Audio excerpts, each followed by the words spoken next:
കഴിഞ്ഞ ദിവസം എൻ്റെ ഒരു സുഹൃത്ത് എന്നെ വിളിച്ചു. വളരെ സെൻസിബിൾ ആയിട്ടുള്ള ആളാണ്. പക്ഷെ അവന് എഫ്ഡിയിൽ മാത്രമേ ഇൻവെസ്റ്റ് ചെയ്ത് പരിചയമുള്ളൂ. അവൻ ചോദിച്ചത് ഇങ്ങനെയായിരുന്നു: എടാ, എൻ്റെ കയ്യിൽ 1,00,000 രൂപ ഇൻവെസ്റ്റ് ചെയ്യാനുണ്ട്. അപ്പോൾ എഫ്ഡിയിൽ നിന്ന് മാറി മ്യൂച്വൽ ഫണ്ടിലേക്ക് ഇൻവെസ്റ്റ് ചെയ്യാൻ നോക്കുകയാണ്. ഏത് മ്യൂച്വൽ ഫണ്ടിൽ ഇൻവെസ്റ്റ് ചെയ്യണം? അതുപോലെ 1 വർഷത്തേക്കാണോ ഇൻവെസ്റ്റ് ചെയ്യേണ്ടത്, അതെയോ 2-3 വർഷത്തേക്ക് വെയിറ്റ് ചെയ്യണോ എന്നുള്ളതായിരുന്നു ചോദ്യം. ഈ ചോദ്യം കേട്ടപ്പോൾ തന്നെ മനസ്സിലായി, ഇത് അവൻ്റെ മാത്രം സംശയമല്ല. എഫ് ഡി പോലെയുള്ള ഫിക്സ്ഡ് ഇൻസ്ട്രുമെന്റ്സിൽ മാത്രം ഇൻവെസ്റ്റ് ചെയ്ത് പരിചയമുള്ളവർക്കുള്ള ഒരു കോമൺ ക്വസ്റ്റ്യൻ ആണെന്നുള്ളത്. എഫ് ഡി മൈൻഡ് സെറ്റോടുകൂടി മ്യൂച്വൽ ഫണ്ട് പോലെ ഇക്വിറ്റി ലിങ്ക്ഡ് ആയിട്ടുള്ള സ്കീമുകളിൽ ഇൻവെസ്റ്റ് ചെയ്ത് ലോസ് വരുത്തി വയ്ക്കുന്ന പലരുമുണ്ട്. അതിനുള്ള കാരണവും അവൻ്റെ ചോദ്യത്തിനുള്ള ഉത്തരവുമാണ് നമ്മൾ ഡീറ്റെയിൽഡ് ആയിട്ട് ഈ വീഡിയോയിലൂടെ നോക്കുന്നത്, വിത്ത് ഡേറ്റ ബാക്ക്ഡ് നമ്പേഴ്സ്. ആദ്യം നമുക്ക് എഫ് ഡിയുടെ ലോജിക്ക് നോക്കാം. കാരണം എഫ് ഡി വളരെ നല്ലൊരു പ്രോഡക്റ്റാണ്, വളരെ ഫിക്സ്ഡ് ആയിട്ട് റിട്ടേൺ തരുന്ന ഒരു പ്രോഡക്റ്റ്.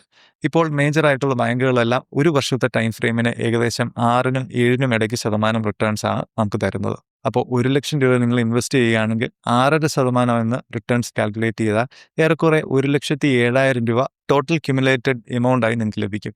അത് സ്റ്റോക്ക് മാർക്കറ്റ് ക്രാഷ് ആയി കഴിഞ്ഞാലും ഇലക്ഷൻ വന്നാലും യുദ്ധം വന്നാൽ പോലും നിങ്ങൾക്ക് ആ എമൗണ്ട് ഫിക്സ്ഡ് ആയി ലഭിക്കും. പക്ഷേ മ്യൂച്വൽ ഫണ്ടിൻ്റെ കാര്യം, പ്രത്യേകിച്ച് ഇക്വിറ്റി ലിങ്ക്ഡ് മ്യൂച്വൽ ഫണ്ടിൻ്റെ കാര്യം ഇങ്ങനെയല്ല. അത് ഷോർട്ട് ടൈമിൽ വളരെ വോളറ്റൈലാണ്.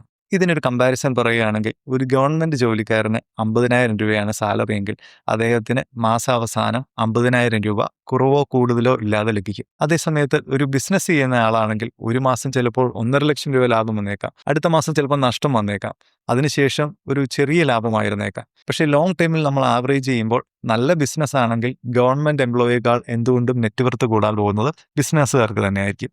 ഇക്വിറ്റി മ്യൂച്വൽ ഫണ്ടും ഇതുപോലെ തന്നെയാണ്. ഷോർട്ട് ടൈമിൽ വളരെ വോളറ്റൈൽ ആയിരിക്കും, പക്ഷേ ലോങ് ടൈമിൽ മികച്ച റിട്ടേൺസ് തരും. എൻ്റെ കൂട്ടുകാരൻ ഇവിടെ ചെയ്ത ഫസ്റ്റ് മിസ്റ്റേക്ക് ഗവൺമെൻറ് ജോലിയുടെ റൂൾസ് വെച്ച് ബിസിനസ്സിനെ ഇവാലുവേറ്റ് ചെയ്തു എന്നുള്ളതാണ്.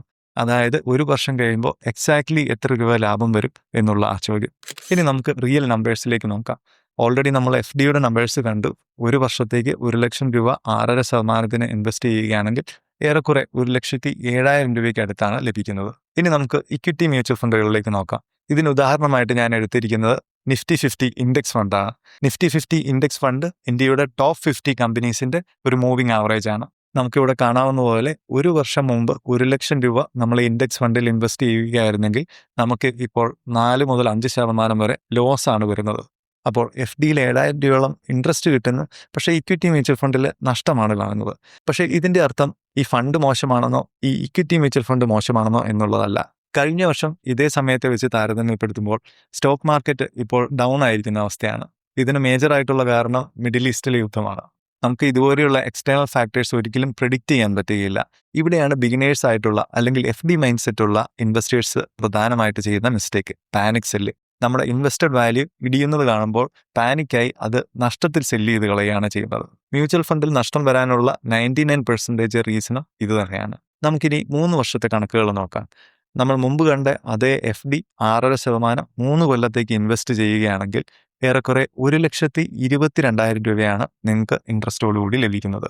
തിരിച്ച് മ്യൂച്വൽ ഫണ്ടുകളിലേക്ക് പോകുമ്പോൾ അതേ സെയിം നിഫ്റ്റി 50 ഇൻഡെക്സ് ഫണ്ട് 3 വർഷത്തിൽ 9% റിട്ടേൺസ് ആണ് നിങ്ങൾക്ക് തരുന്നത്. അതായത് നിങ്ങളുടെ ടോട്ടൽ ഇൻവെസ്റ്റ്മെൻറ്റ് വാല്യൂ ഇപ്പോൾ 1,30,000 രൂപയായിരുന്നു തന്നെ. ഇനി 5 വർഷത്തേക്ക് നോക്കുകയായിരുന്നെങ്കിൽ 9.5%-ഓളമാണ് ലഭിക്കുന്നത്. അതായത് അപ്രോക്സിമേറ്റ്ലി 1,57,000 രൂപ. അപ്പോൾ നമ്മൾ ഈ കണ്ട റിയൽ ഡേറ്റയിൽ 3 വർഷത്തിലും 5 വർഷത്തിലും ഇക്വിറ്റി മ്യൂച്വൽ ഫണ്ട്സ് എഫ് ഡിയേക്കാൾ വളരെ മികച്ച റിട്ടേൺസാണ് നമുക്ക് തന്നത്.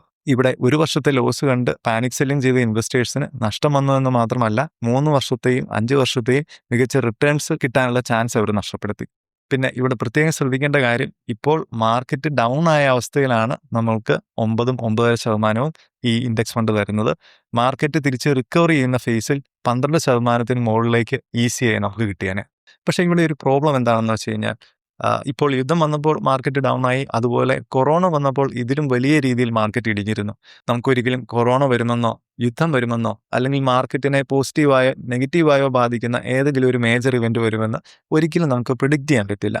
ഇവിടെയാണ് ലംസം ഇൻവെസ്റ്റ്മെൻറ്റ്സിൻ്റെ പ്രോബ്ലം. അതായത് നിങ്ങളുടെ കയ്യിലുള്ള എൻ്റയർ ഫണ്ട് ഒറ്റ തവണയായി കൊണ്ടുപോയി ഇൻവെസ്റ്റ് ചെയ്യുമ്പോഴുള്ള പ്രശ്നം.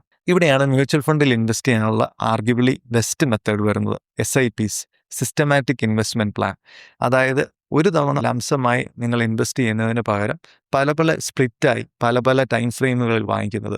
അത് എല്ലാ മാസവും ഒരു ഫിക്സഡ് ഡേറ്റിൽ ഓട്ടോ പേ ആയി സെറ്റ് ചെയ്യുകയാണെങ്കിൽ അത്രയും നല്ലത്. ഇതിലൂടെ നിങ്ങൾക്ക് കിട്ടുന്ന പ്രധാന ബെനിഫിറ്റ് റുപ്പി കോസ്റ്റ് ആവറേജിംഗ് ആണ്. ഒരു എക്സാമ്പിൾ എടുക്കുകയാണെങ്കിൽ ജനുവരിയിൽ ഒരു യൂണിറ്റിന് 100 രൂപയാണെങ്കിൽ നിങ്ങൾ 10,000 രൂപ ഇൻവെസ്റ്റ് ചെയ്ത് കഴിഞ്ഞാൽ നിങ്ങൾക്ക് കിട്ടുന്നത് 100 യൂണിറ്റ് ആണ്. ഫെബ്രുവരിയിൽ മാർക്കറ്റ് ക്രാഷായി എന്ന് വിചാരിക്കുക. അപ്പോൾ ഒരു യൂണിറ്റിന് 80 രൂപയാണെങ്കിൽ നിങ്ങൾക്ക് 125 യൂണിറ്റ് ആ 10,000 രൂപ കൊണ്ട് ലഭിക്കും.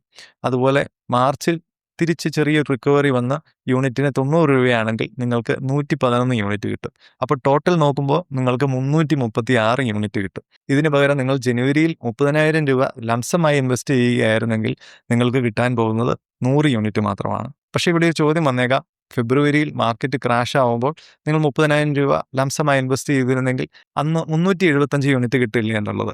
പക്ഷേ ഇവിടെയുള്ള പ്രധാന പ്രശ്നം നമുക്കൊരിക്കലും മാർക്കറ്റിനെ 100% പെർഫെക്റ്റ് ആയിട്ട് പ്രിഡിക്റ്റ് ചെയ്യാൻ പറ്റില്ല. അപ്പോൾ നമ്മൾ ജനുവരിയിൽ 30,000 രൂപ ലംസമായിട്ട് ഇൻവെസ്റ്റ് ചെയ്തിരുന്നെങ്കിൽ നമുക്ക് 300 യൂണിറ്റ് കിട്ടിയേനെ.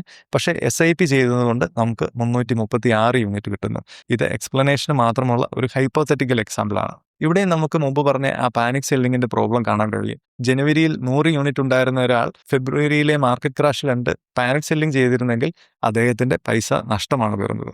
അപ്പോൾ നമ്മുടെ ഈ വീഡിയോയിലെ കീ ടേക്ക് അവേ എന്താണെന്ന് വെച്ചാൽ, ഒന്നാമതായി പാനിക് സെല്ലിംഗ് ചെയ്യാതിരിക്കുക, രണ്ടാമതായി SIPs വഴി മ്യൂച്വൽ ഫണ്ടിൽ ഇൻവെസ്റ്റ് ചെയ്യുക, മൂന്നാമതായി ലോങ് ടൈമിലേക്ക് ഇൻവെസ്റ്റഡ് ആയിട്ടിരിക്കുക.